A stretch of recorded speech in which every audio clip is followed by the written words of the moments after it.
ખેડા જિલ્લાના મહુધા તાલુકાના મહીસા ગામના સીમ વિસ્તારમાં ગતરોજ ખેતરમાંથી યુવક યુવતીના હત્યા કરાયેલ મૃતદેહ મળતા સમગ્ર પંથકમાં ચકચાર મચી જવા પામી હતી। આ મામલામાં ખેડા જિલ્લા પોલીસે આરોપીને ગણતરીના કલાકોમાં ઝડપી પાડી ગુનાનો ભેદ ઉકેલી નાખ્યો છે, જેમાં પ્રેમી યુગલ વાસનાદ આરોપીની ક્રૂરતાનો ભોગ બન્યો હોવાની વિગતો મળી છે। ત્યારે દુષ્કર્મ અને બેવડી હત્યાના આરોપી પ્રકાશ નીનામાને કોર્ટમાં રજૂ કરાયો અને 10 દિવસના રિમાન્ડની માંગ કરતા મહુધા કોર્ટે 8 દિવસના રિમાન્ડ મંજૂર કર્યા।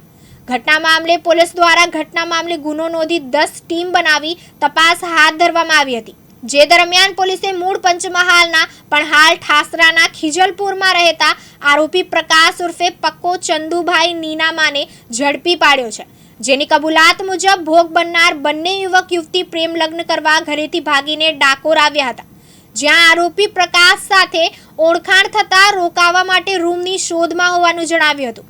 આરોપી પ્રકાશે બંનેને પોતે તમામ વ્યવસ્થા કરી આપશે તેમ જણાવી બાઇક પર બેસાડી રાત્રે મહીસા ગામે ખેતરમાં લઈ ગયો હતો, જ્યાં તેણે બંનેને આજની રાત ખેતરમાં વિતાવો, સવારે બીજે વ્યવસ્થા કરી દઈશ તેમ જણાવી રાત્રે ગુનાને અંજામ આપ્યો હતો।